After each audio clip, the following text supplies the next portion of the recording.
ওগো তোমরা যদি মনুষ্য দেহ প্রাপ্ত হয়ে চারটি জিনিস তোমরা যদি গ্রহণ করতে পারো, চারটি তত্ত্ব যদি তোমরা ধারণ করতে পারো, তাহলে তোমরাও অনন্ত কামনা দূর করে শান্তি, কল্যাণ এবং ভগবত ভক্তির অধিকারী হবে। বলো না গো রাধে রাধে। এর প্রথম তত্ত্বটি হলো, চারটি তত্ত্বের প্রথম তত্ত্বটি হলো নিরন্তর ভগবানের নাম স্মরণ করা। এবং নিরন্তর ভগবানের নাম স্মরণের জন্য শ্রীমদ্ গীতা শাস্ত্র সিদ্ধান্তে বললেন, তস্মাৎ সর্বেষু কালেষু মামনুষ্যর যুদ্ধ চ। অর্থাৎ তোমরা নিত্য নিরন্তর ভগবানের নামকে স্মরণ করো। এরপরে ভাগবত বললেন, ভজন মানে ওগো, ভজন মানে সকালে উঠে একটু আহ্নিক করে যদি আর সারা দিনের মধ্যে ভগবানের নাম তোমার হৃদয়ে স্মরণ না হয়, ভাগবত এটাকে ভক্তি বললেন না। ভক্তগণ, আমরা লুডু খেলে কষ্ট করে, লুডু তো প্রত্যেকেই খেলেছেন, লুডু খেলে যদি কষ্ট করে অনেক উপরে উঠে যদি সাপের মুখে পড়েন, তাহলে আবার একেবারে শূন্য মানে নিচে। অর্থাৎ কিছুদিন ভজন সাধনে মন লাগিয়ে, একদিন হরি কথায় মন লাগিয়ে,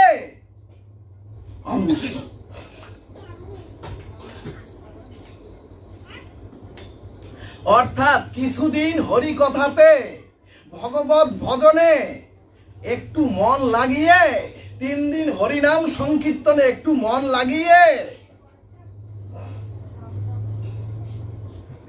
যদি আবার সাপের মুখে পড়ে যদি স্খলিত হয়ে যান, ভাগবত বললেন, ওগো তোমরা নিত্য নিরন্তর যে জিনিস না হবে, নিত্য নিরন্তর যে জিনিস না হবে, সে জিনিস সুগঠিত হয়ে অভ্যাসে পরিণত হয় না। এরপরে মহাপ্রভু আরো সরল করে জগৎ জীবকে এসে বললেন, ওগো ওগো তোমরা খাইতে শুইতে উঠিতে বসিতে যথা তথা নাম লও। মহাপ্রভু তো ওই আসরে নাম নিতে বলেন নাই। মহাপ্রভু বলেছে, ঘরেতে বসিয়া সাথে পাশে মিলিয়া হাতে তালি দিয়ে নাম করো। 3 দিন নাম হলো, অনেক খুশি হলেন, কিন্তু যদি এরপরে নিজের নাম গ্রহণ না করেন, যদি গৃহে নাম না হয়, যদি গৃহে হরিভজন না হয়, ভাগবত বলছে যে গৃহে হরিভজন হয় না, যে গৃহে নাম হয় না, যে গৃহে সাধু বৈষ্ণবের সেবা দেয়া হয় না, সে গৃহ একদিন শ্মশানে পরিণত হয়ে যায়। কারণ নববিধা ভক্তির সর্বসাধনের শিরোমণি হচ্ছে ওই যে নববিধা ভক্তি বললাম, ওই সিঁড়ি বললাম, ওই যে ধাপ বললাম, ওই সমস্ত ধাপের সর্বসাধনের শিরোমণি হচ্ছে হরি নাম। কারণ নববিধা ভক্তির সর্বসাধনের বেদ বক্তা, স্বয়ং বেদের রক্ষক যিনি ব্রহ্মা, ওই ব্রহ্মা হরিদাস হয়ে এসে প্রতিদিন 3 লক্ষ নাম করে জগৎ জীবকে জানালেন, ওগো কলিতে কোন যাগযজ্ঞে নয়, কলির জীব কোন পূজা পার্বণে নয়, কলির জীব কোন তীর্থ ভ্রমণে নয়, কলির জীব কোন ধ্যান জপেও নয়। কি বললেন? হরের নামইব, হরের নামইব, হরের নামইব কেবলম। অর্থাৎ কলিতে সর্বসাধনের শ্রেষ্ঠ সাধন হচ্ছে শিরোমণি হরিনাম। কিন্তু আমরা তো সকলে একটু সকালবেলা আহ্নিক করে আর সারাদিনের নাম ভজন কেউ মনে হয় করি না। ভক্তগণ, এক রাজা তার রাজ্যে ঘোষণা দিলেন, যিনি সন্ধ্যা বন্দনা করবেন না তাকে রাজা রাজদণ্ড দেবেন। যেহেতু সকল প্রজাদের মধ্যে এই কথাটি ছড়িয়ে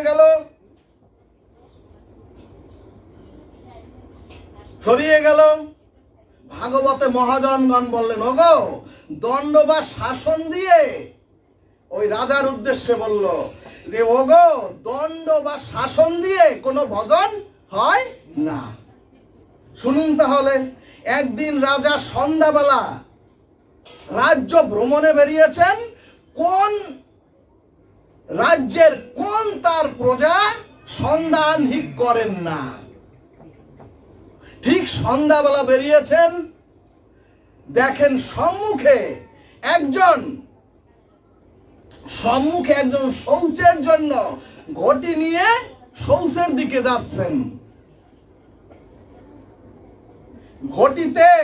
শৌচের ঘটিতে যেভাবে বদনায় জল নেন, ওভাবে জল নিয়ে শৌচের দিকে যাচ্ছেন।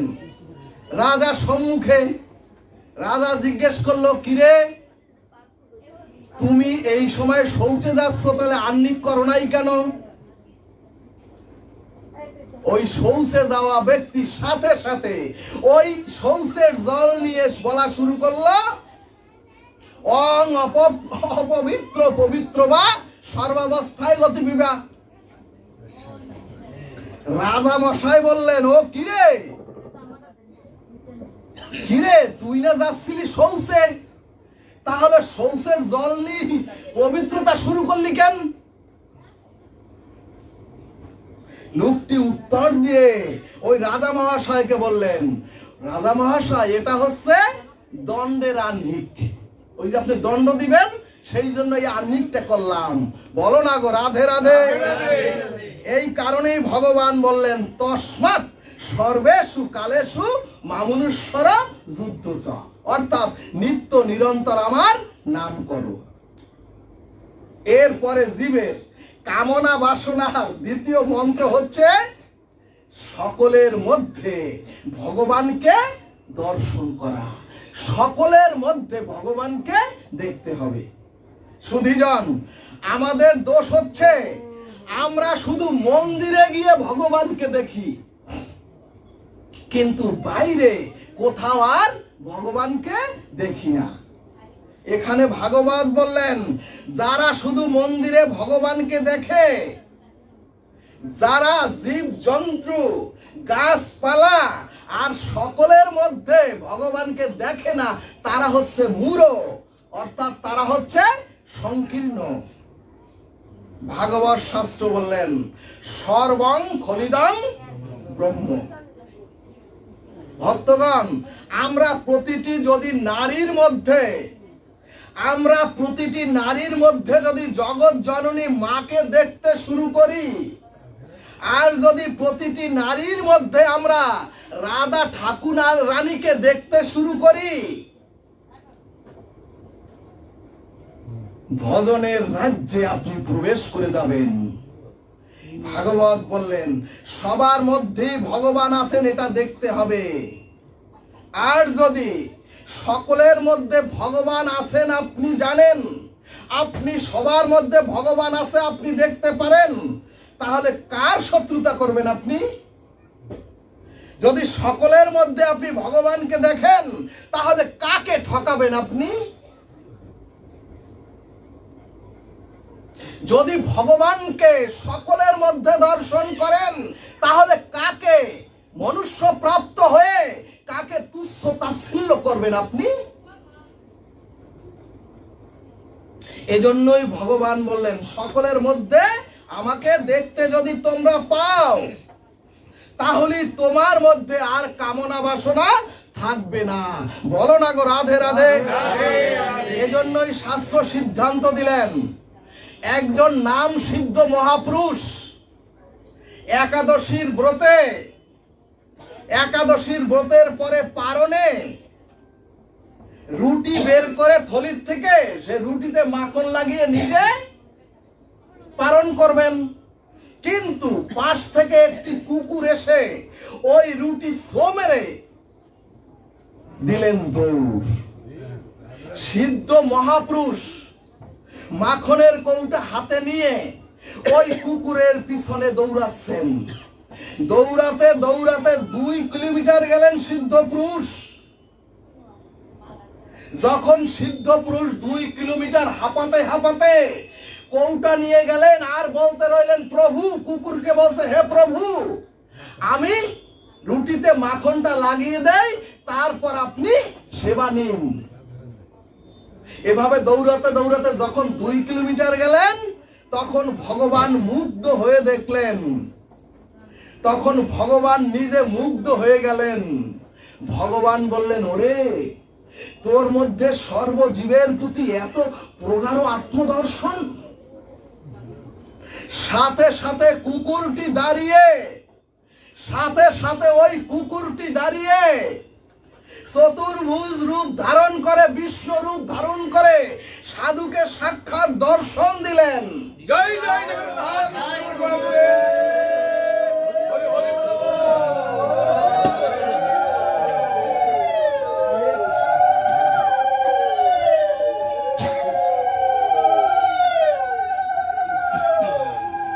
এবং সাথে সাথে ওই কুকুর রূপ বিষ্ণু ওই সাধুকে, ওই পরম বৈষ্ণবকে, ওই সিদ্ধ পুরুষকে পার্শ্বদেহ করে পুষ্পক রথে রওনা করলেন। রাধে রাধে। ও মাগো, আমরা এতখানি ওই সিদ্ধ পুরুষের মতো পারবো না। ও বাবা, আমরা এতখানি ওই সিদ্ধ, ওই মহাপুরুষের মতো পারবো না, কিন্তু আমরা তো এতটুকু পারি। সকলের মধ্যে ছোট বড়, কানা লুলা, গরিব ধনী, সকলের মধ্যেই তো আমরা ভগবানকে দেখতে পারি। ভাগবত বললেন, জীবের কামনায় স্খলন পতনের পথ তাহলেই বন্ধ হয়ে যাবে। সুধীজন, এমন কি যে আপনার শত্রু, এমন কি সকলেরই তো বাবা মা শত্রু মিত্র আছে। আপনার যে শত্রু, তার যার সাথে আপনার দেশ বা রাগারাগি আছে, এখানে ভাগবত বললেন আপনি তাকে প্রয়োজনে এড়িয়ে চলুন, কিন্তু তার নিন্দা, কিন্তু যে শত্রু তার সমালোচনা, এমনকি ওই শত্রুর অনিষ্ট চিন্তা করতে যদি যান, যদি মনুষ্য প্রাপ্ত হয়ে ওই শত্রুর কোনো ক্ষতির চিন্তা করতেও যান, ভাগবত বললেন, ওগো, তাহলে তোমার আগে ক্ষতি হবে, তোমার হৃদয়টা আগে দূষিত হয়ে যাবে। এরপরে চৈতন্য ভাগবত বললেন, সেই বৈষ্ণব যিনি সকলকে শ্রদ্ধা করতে পারে। কারণ সারাটা জীবন 20 বছর যদি শুধু ফল আর দুগ্ধ খেয়ে থাকেন, আর যদি 20 বছর পরে নারীকে দেখে যদি কামনার উদ্রেক হয়, বুঝতে হবে ওটা ভণ্ড প্রতারক, বৈষ্ণব নয়। বৈষ্ণব হলো যে সেই বৈষ্ণব যিনি সকলের মধ্যে ভগবানকে দেখে সকলকে শ্রদ্ধা করতে পারে। এজন্যই শাস্ত্র বললেন, যিনি শত্রু তার সান্নিধ্যে প্রয়োজনে যাবেন না, কিন্তু আপনারা তার নিন্দা, সমালোচনা এবং তার দোষ অন্বেষণ করবেন না।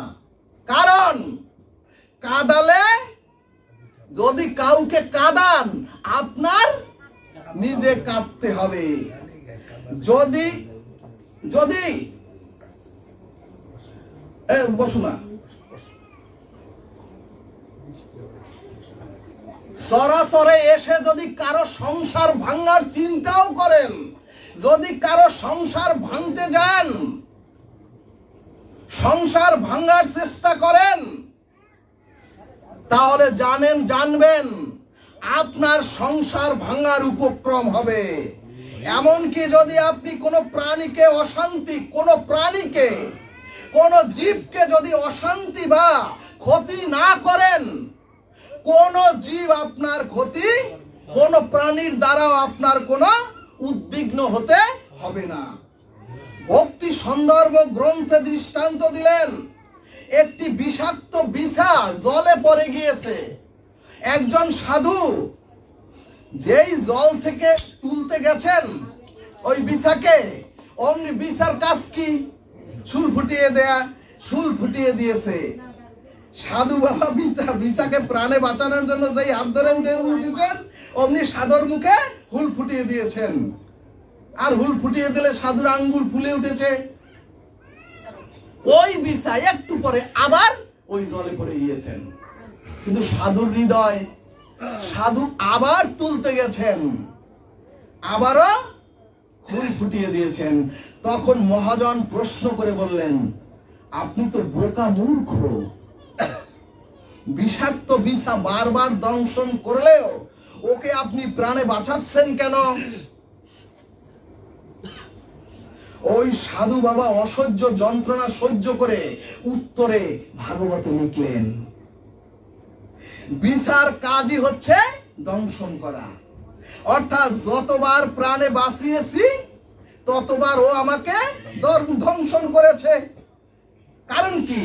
কারণ কি? বিছা বা জীব প্রাণী তারা কিন্তু আসছে শুধুমাত্র কর্মফল ভোগ করার জন্য। তাদের স্বভাব কেউ পরিবর্তন করে না। সেই জন্যই বলছে, ওদিকে যাব না, বিছা তার স্বভাব ত্যাগ না করে স্বভাব প্রয়োগ করে দংশন করেছে। সাধু বাবা বললেন ভাগবতের টিকায়, আর আমার কাজ হলো অন্য প্রাণীর হিত করা, অন্য প্রাণীর ভালো কামনা করা। অর্থাৎ সাধুর স্বভাব আমি কেন ছাড়ব? এবং এটাই কামনা দূর করে ভবসাগর পাড়ি দেওয়ার একমাত্র রাস্তা। বলো না গো রাধে রাধে। ভাগবতের তৃতীয় মন্ত্র হচ্ছে সাধু সঙ্গ করা। সকল শাস্ত্রে, এটা সনাতনী শাস্ত্রে নয়, সকল শাস্ত্রে, সকল যত মানুষ আসছে পৃথিবীতে সকল শাস্ত্রে বলছে সাধু সঙ্গ, সাধু সঙ্গ সর্বশাস্ত্রে কয়, লবমাত্র সাধু সঙ্গ সর্বসিদ্ধি হয়। সময় যেহেতু কম, ভাগবতের চতুর্থ মন্ত্র হচ্ছে আত্মসমর্পণ।